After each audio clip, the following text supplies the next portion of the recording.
Bonjour, Claes Brandard, je suis ravi de vous présenter aujourd'hui une partie des photos du livre Triste mesure, co-réalisé avec Marco Luth que voici. Bonjour Marco, poète. Donc j'ai eu la chance de répondre effectivement aux photos de Claes semaine après semaine et nous sommes heureux de vous en présenter quelques-unes dès à présent. C'est parti!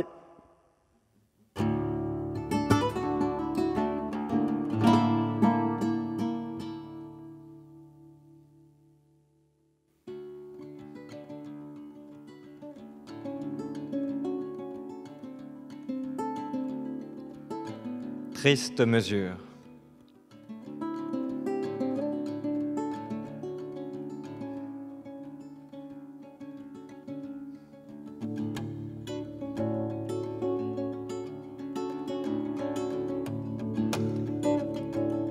À ma droite, un parfum de luxure empoisonne tous mes sens de haine.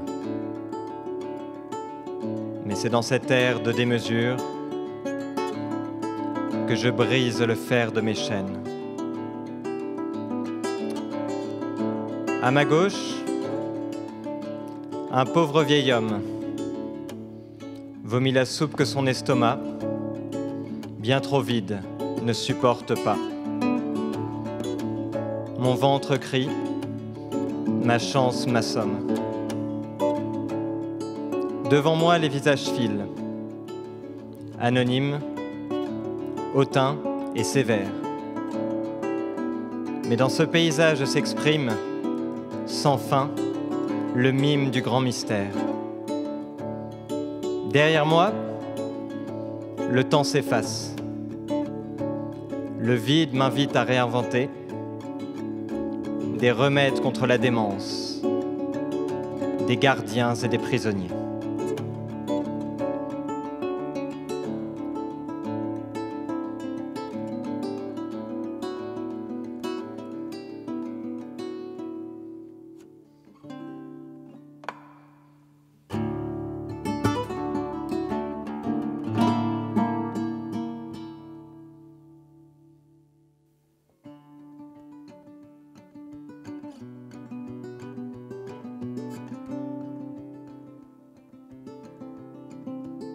J'ai aperçu le futur ce matin.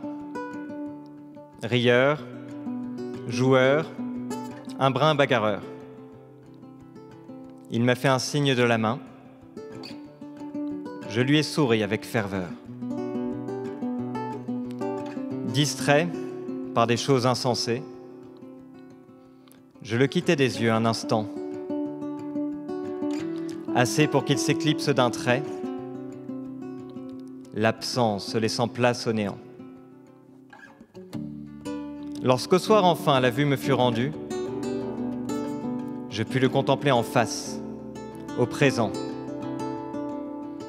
offrande du temps et des cieux inconnus, dont le mystère éclaire nos aveuglements.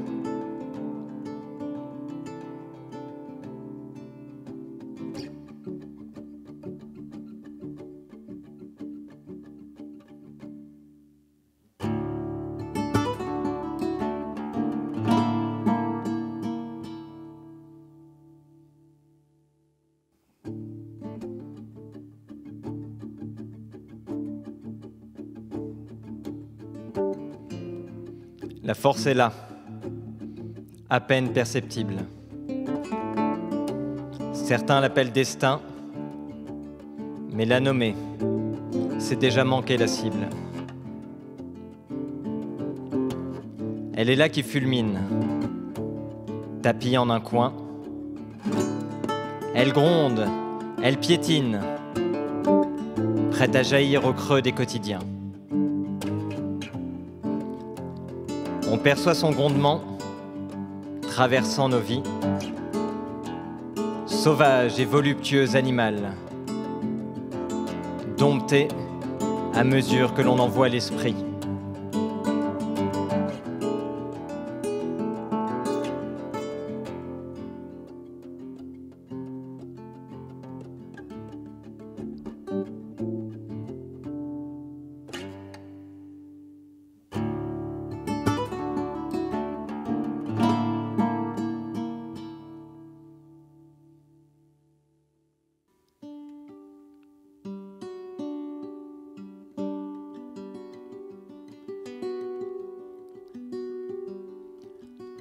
L'arbre est le poète millénaire qui s'élance discret dans le calme de ses mystères.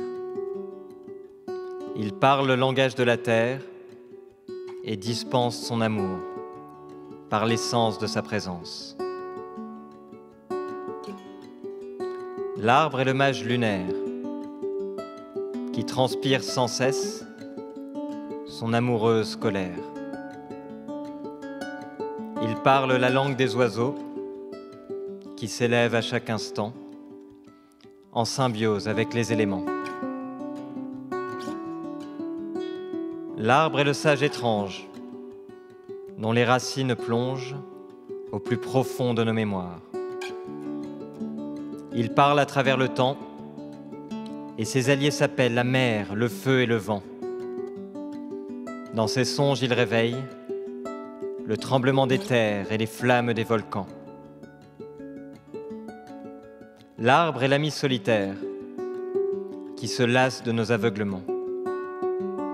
Une dynamique primaire cache la forêt des sacrements.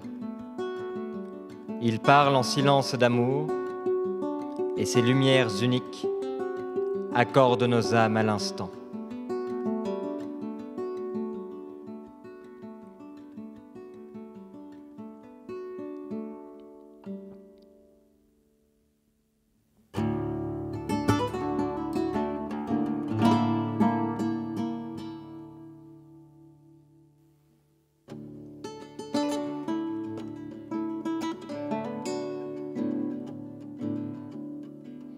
Donne-moi la main et n'aie pas peur. Je sais, tu viens de la lumière et tout est si sombre ici. Viens, je te montrerai les beautés qui jalonnent le chemin de l'existence. Je t'apprendrai à vivre et remercier le souffle qui génère nos expériences. On s'arrêtera en chemin pour parler avec les ombres de la lumière. On apprendra à traverser les murs, à percer des raccourcis et des détours, pour inviter les lueurs au cœur des nuits profondes. Peu importe la fin pour qui connaît le commencement. Je ne te promets rien de lointain, seulement la joie de l'instant. L'humilité nécessaire à nos destins pour vivre notre amour au présent.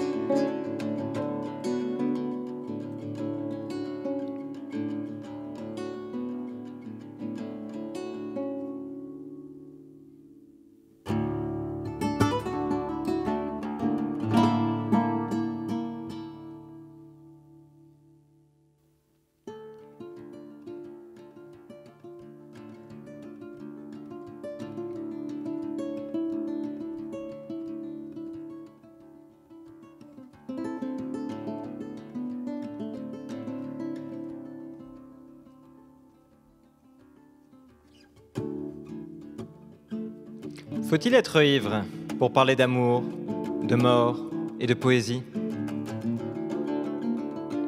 Pourquoi cultiver cette étrange et cruelle amnésie?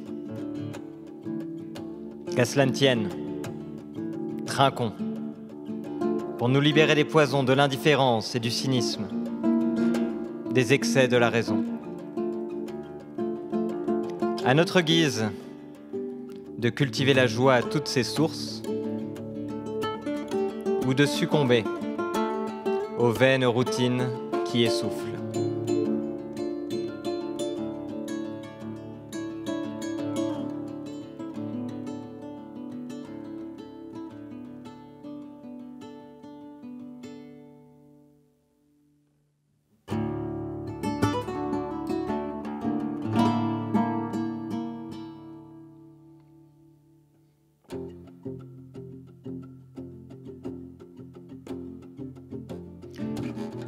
Tout doit disparaître.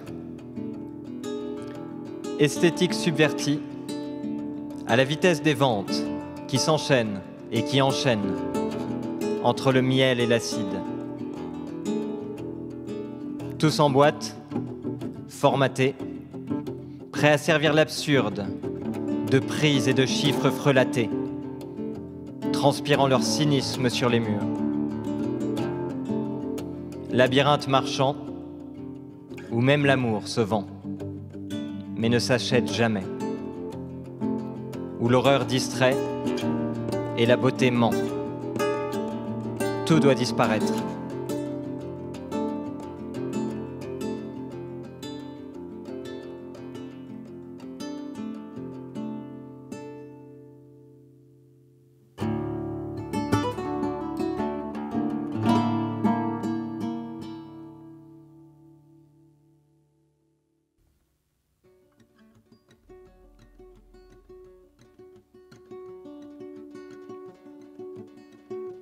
Quelques siècles d'inattention pour bâtir ensemble une prison, au risque de détruire notre maison. Entre une nature assujettie et les élans sauvages du béton, se tissent les fils de notre folie. Entre amour et raison, distinguer le maître du servant, si l'on ne veut chuter complètement. Si l'on ne veut chuter complètement.